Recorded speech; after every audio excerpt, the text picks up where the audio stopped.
Okay. Here we go. All right. So the surprising benefits of fiber. Yes, ma'am. Let's talk about it. Thank you. Thank you for that pre-live story. I mean, fiber is good for you, but it's not the answer for everything, right? It's not the answer for everything. That's very true. That's very true. You definitely don't want to overdo with the fiber, Right. With the beans, and how much beans I eat. I'm like, no, but beans are so good for you. I know they're so good for you. Just think you're filling it with things that your body needs compared to other things that you could be filling it with, right? But do you remember, what was it? Was it The Simpsons where they were like beans? They're good for the heart. The more you eat, the more you I don't know where that song came from, but yes, I do know it's accurate. It's accurate. Wait, but I'm going to tell you why, because fiber helps things move. And if there's we put a little vinegar in the beans, just a little bit of vinegar, and it helps. I think it helps when I do it. I feel like it. Wait a minute. So when you cook the beans? Yeah, just a little bit. While you're cooking them down, right? You cook them down, just a little bit of vinegar, and helps you not be so gassy. Oh, I didn't know that. I think so. Yeah. I didn't know. I do it, and I feel like it works. Oh, I mean, if you say, you the testimony right now, because I don't know. I didn't know. Yes, my testimony. Put a little bit of that. Put a little bit of good old vinegar in your beans while you're cooking it, and you're gonna be all right. Okay. All right now. Well, now we know the secret. Just there we go. You're welcome. I got secrets for days. Okay. Coach Dr. NESS. All right. So we're talking about fiber. Yeah, let's get into it. So like when you think of fiber, there's two types of fiber. You have insoluble fiber and soluble. So as the word suggests, soluble means it dissolves in water. Insoluble, it doesn't, right? So soluble fiber is like when it's in your body, it turns kind of like a jelly type thing as it moves through your body. You can get that from, you can get that from barley, beans, fruits, vegetables, oat bran. So that's soluble fiber. Okay. Insoluble fiber, the way it goes in, it comes out the same way. Yeah, it retains its shape. It doesn't turn to that gel, right? Wait.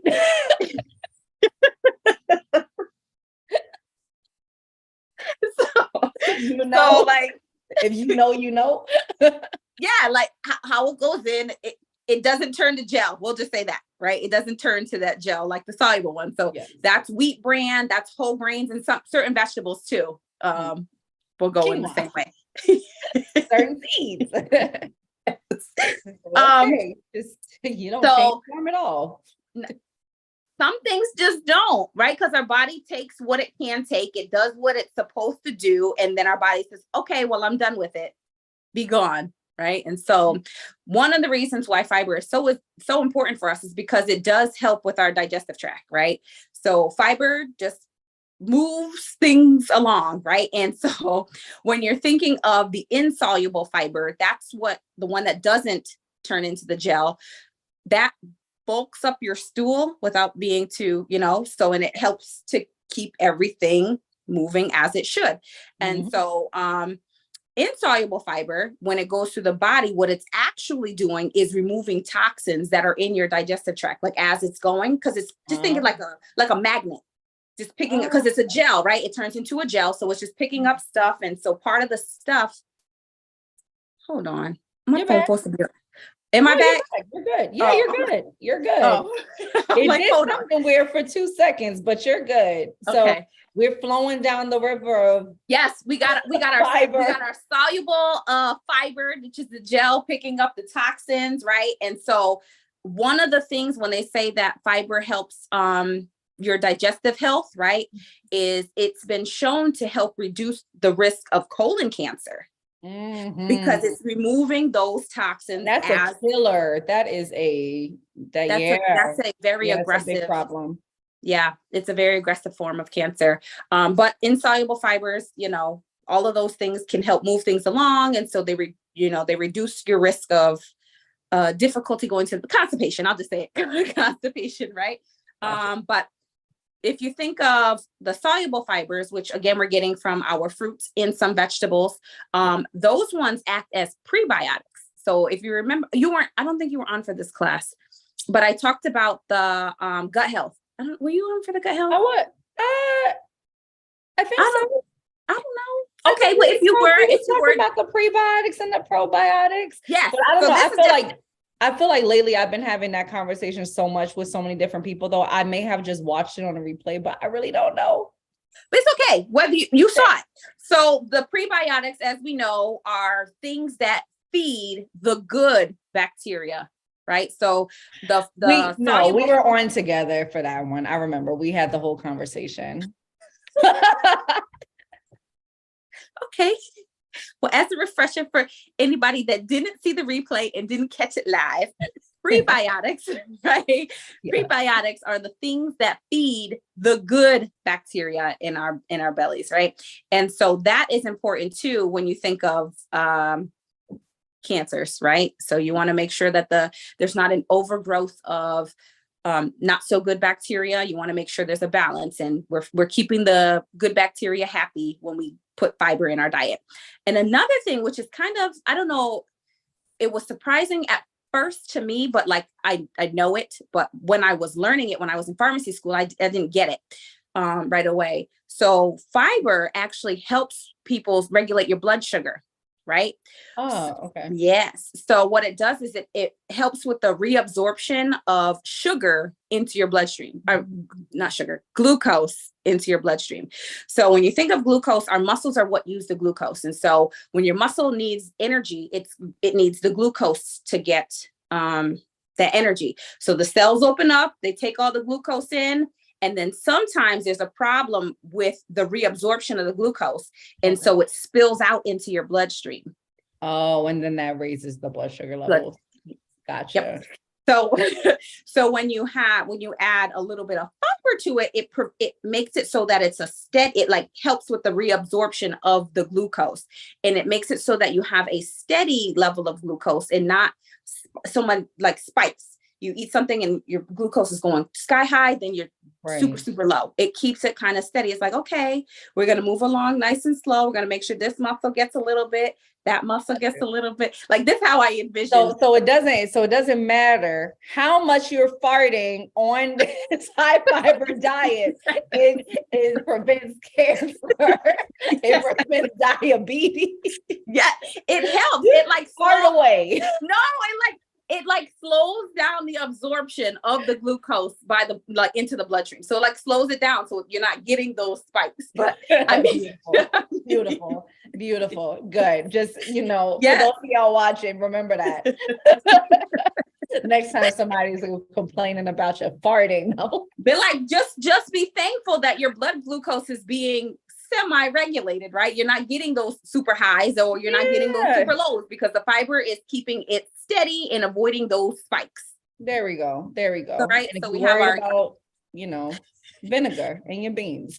Just a little bit, right? That's what just a tiny bit. That's all they need is a little bit of vinegar. And a little bit of it. You don't want it to mess with the taste of the beans. Yeah. You put too much vinegar in it, then you're eating vinegar.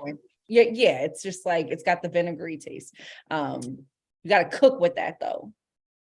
It's got to be like while it's cooking. Right? Yeah, if you just pour some vinegar on top after, that ain't really gonna do nothing. You can't just douse it in some vinegar. Okay. Coach Brandy said put vinegar in, stir it up, pick it up. Ma'am, that is a pot of vinegar. Yeah, ew. Gross. Oh, ain't that how they get the pickles and they put them in vinegar?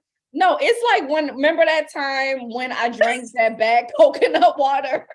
And it was like straight up carbonated vinegar. Like, no, we don't want that. We don't want the vinegary taste. We just want to put a little bit in it so that it helps.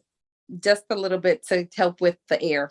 I normally put if I'm cooking beans, because red beans and rice is a big thing in New Orleans. So when I'm cooking red beans, I'll take the whole, whatever bag of like beans that I'm cooking.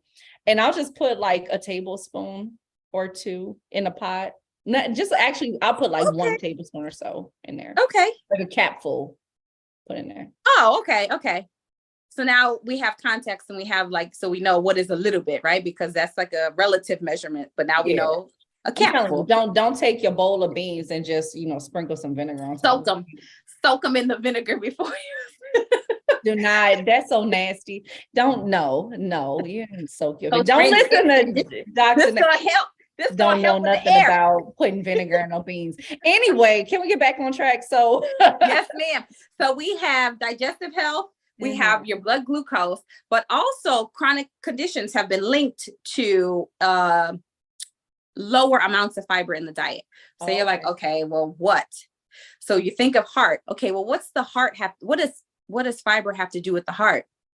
Well, fiber, when it's doing its thing, it actually binds the bile acid. So bile acid is a byproduct of cholesterol. So when your body's metabolizing cholesterol, a byproduct of that is bile acid.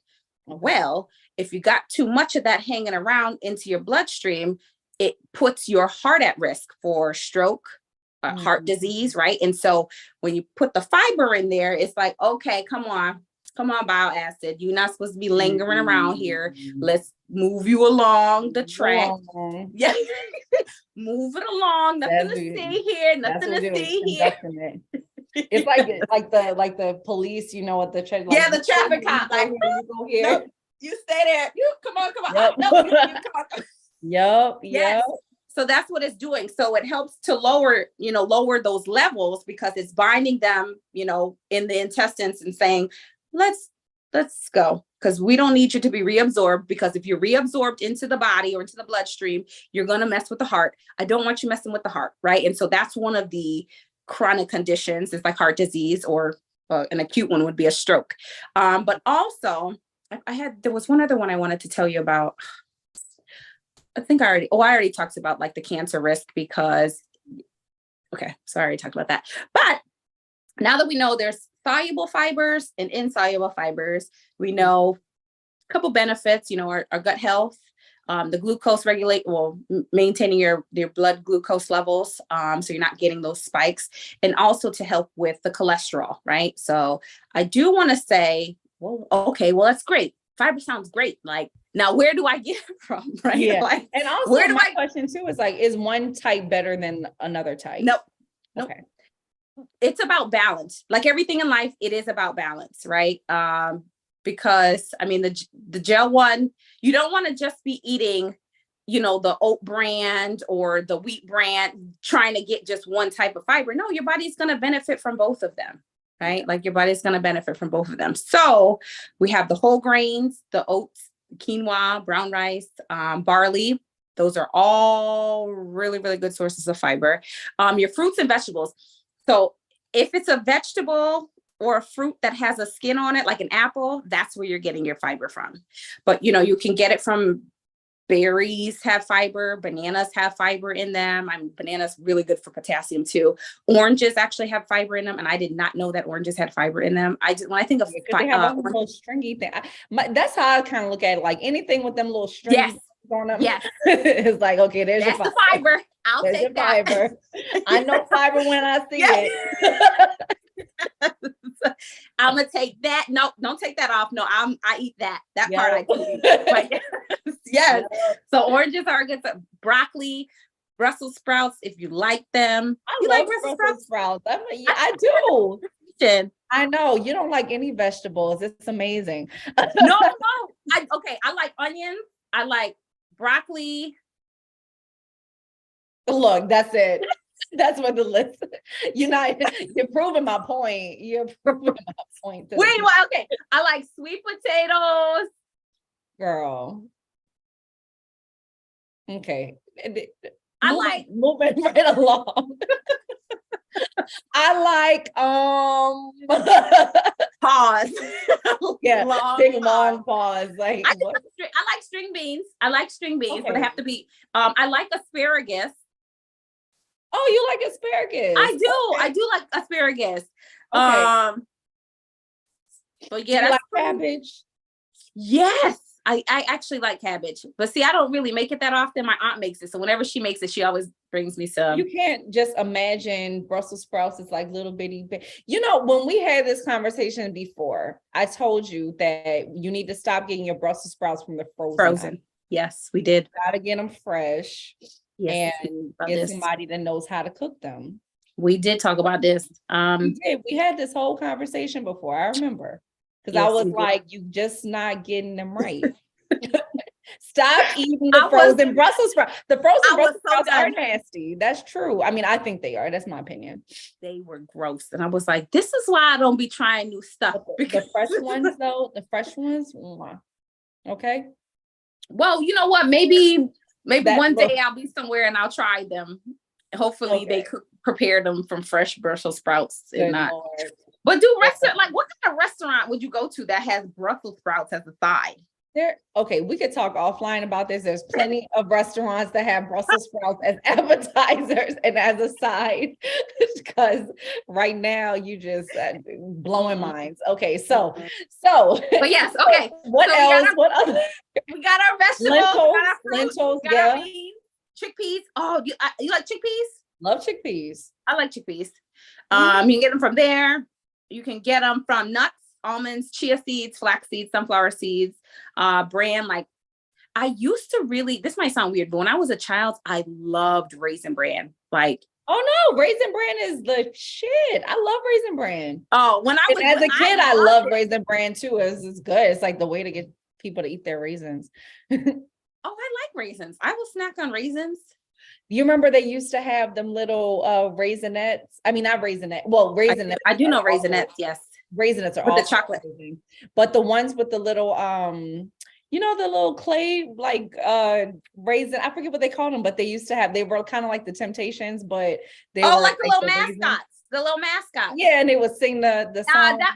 That's a brand, Sun something. Is it Sunkiss? Who is it? I don't remember the name of them, but if somebody knows, please do put it. Let us know, please. Yes, please let us know, because I love them. It was like 4 or 5 of them, and they sing them songs. Anyway, so raisins are good for fiber. No, are they? No. That wasn't the point. Oh, okay. No, bran, like brand, not the raisin, but the brand. Oh, okay. Yeah, and so it had me thinking. Well, I like Raisin Bran when I was little. I mean, I don't buy it because I don't really. Well, since our bioengineer class, I do not buy cereal because it was too much. But as an adult, I didn't really buy it that much. But when I was a kid, I loved Raisin Bran. Like, that was my go-to. I'm surprised that raisins aren't a good source of fiber because they have the skin on them from when they were grapes. Well, I'm gonna Google it. You could Google it. I mean, it is a fruit, right? And maybe it has a little bit of fiber, maybe not a good source of fiber. We talking about the good sources of fiber.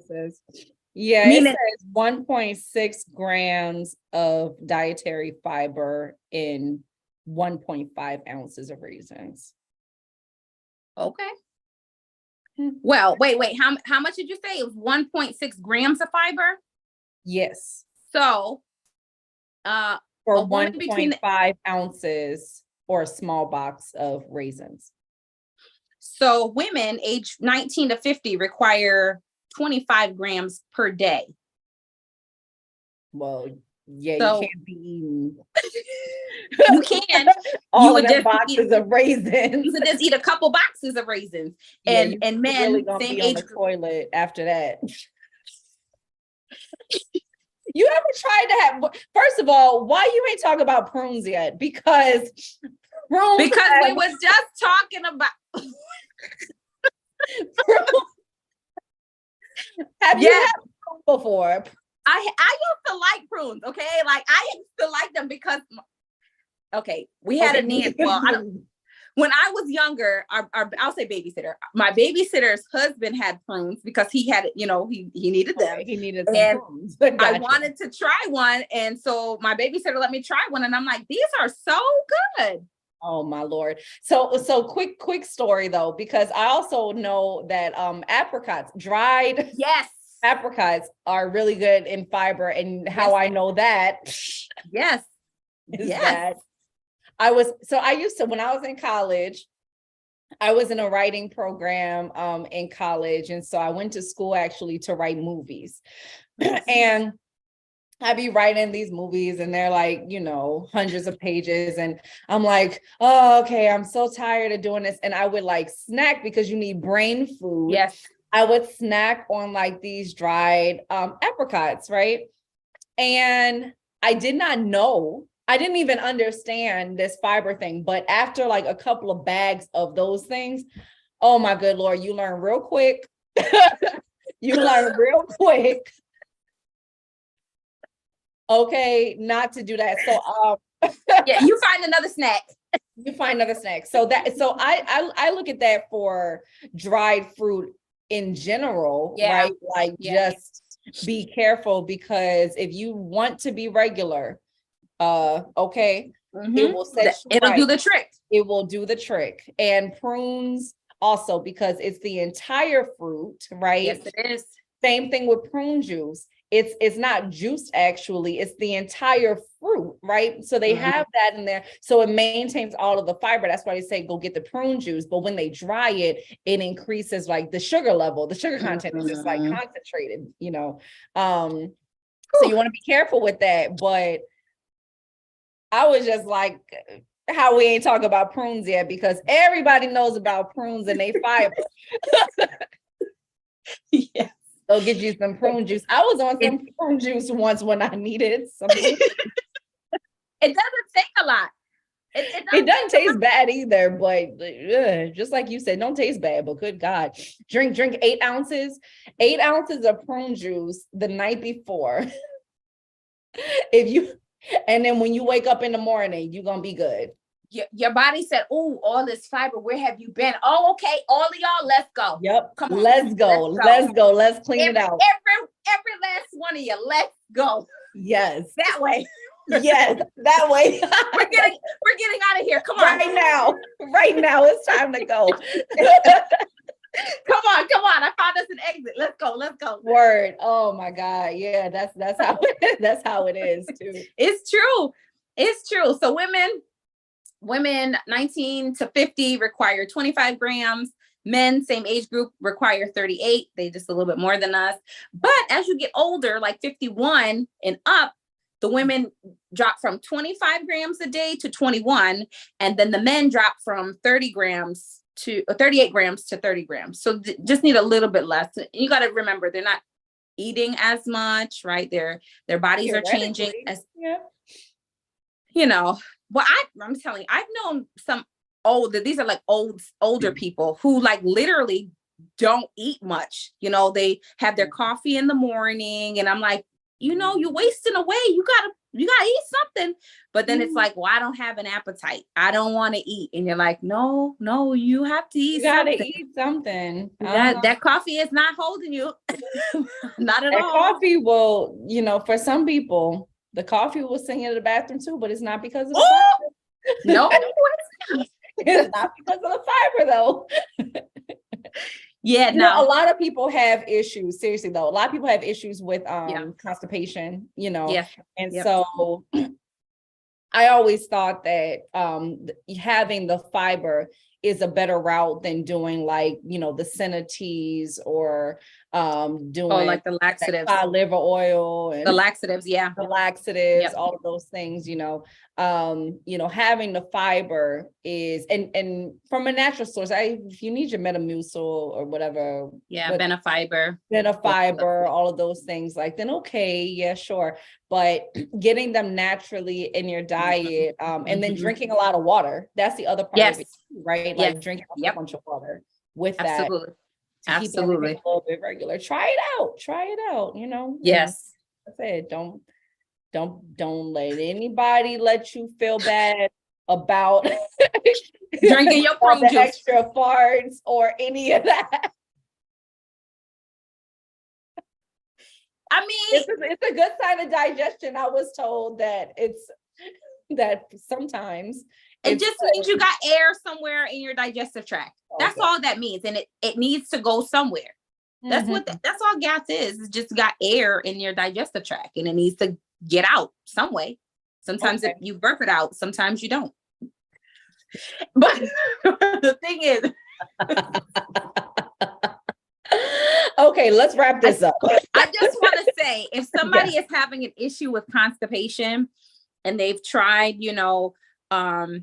natural remedies to help like move things along, they've tried fiber, they've even tried a laxative. If you've tried a couple of things, you need to call your doctor, because sometimes the issue is more than just a lack of fiber.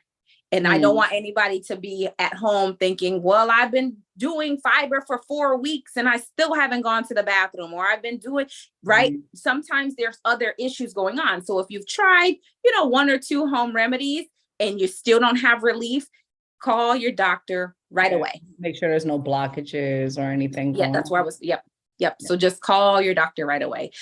So, some signs of not enough fiber is if you're bloated, actually. Bloating is a sign. Constipation is another one, and the high levels of cholesterol, because again, the fiber is what's binding the bile acids so that it's not being reabsorbed into your body and increasing your blood cholesterol levels. So that's all I wanted to say. Make sure. Eat your beans. All right. Well, when you post this into the group, we'll post it. If you can just also put maybe a little cheat sheet, for the people. Of how much they should consume, or sources of.